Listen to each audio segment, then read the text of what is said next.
everyone. So today we're going to talk a little bit about paying yourself as a hairstylist and being able to hire help. First, you need to be able to pay yourself so that you are able to survive in this world. You cannot look at it like, oh, I did a sew-in, so all the money is mine. No, you did a sew-in, but you had to pay for those products. You had to pay for the hair if you provided the hair. You had to pay for the space that you're working in. And then you also had to pay for you, right? So I always want to make sure to point out paying ourselves before paying other people, because if you don't understand your money, you're not going to be able to survive as a hairstylist long term.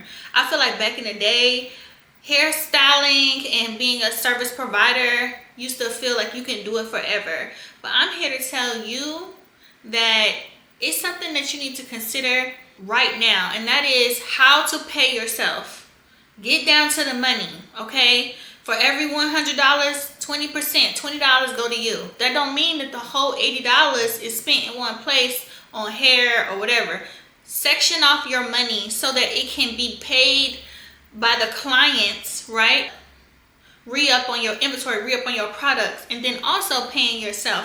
When you're creating prices for your services or your hair, be sure to include your 20% so that you can pay yourself, okay? And you can come up with your own way to do this, but having some type of structure is going to help you. Think about how much you spend on this service so that it can happen, right? The lights, the suite rental, the products it took. Think about all of that and then charge your customers and take your percentage for yourself and then your business so that it can survive.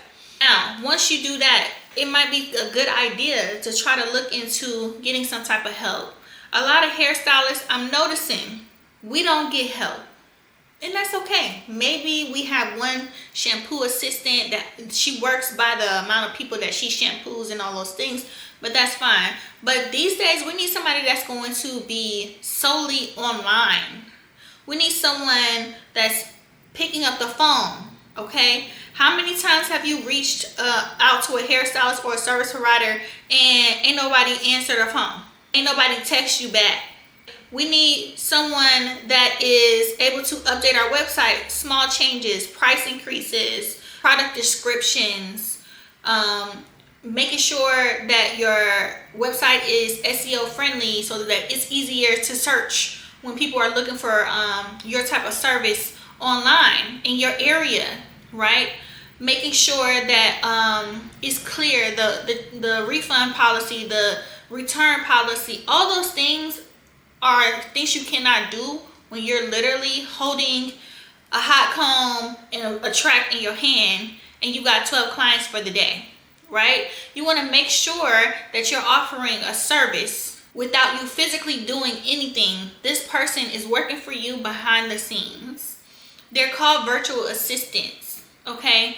You can go to a virtual assistant agency. You can go to a website like Fiverr, Upwork.com, and find you a good virtual assistant that can handle your social media postings. These people are a lot of times contractors and they're working overseas, and you can pay them as little as $3 an hour. And all they're doing is responding to your DMs that you never get a chance to check until the end of the day. They're scheduling appointments for clients that you're not able to, you were not able to talk to because you were so busy with clients. Once you get your house in order, that means the front end and the back end, you'll be able to retain more clients, gain more clients, understand your money better.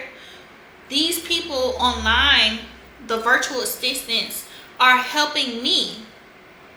Now I don't have to ever answer my phone again. We have office hours, we have business hours. They know how to book my appointments. They tell me what's on my calendar for the day. They tell me who booked an appointment, who needs to reschedule, and who's running late. I don't have to talk to 100,000 people to get down to who actually purchasing something, because I know my virtual assistant is going to help me with that.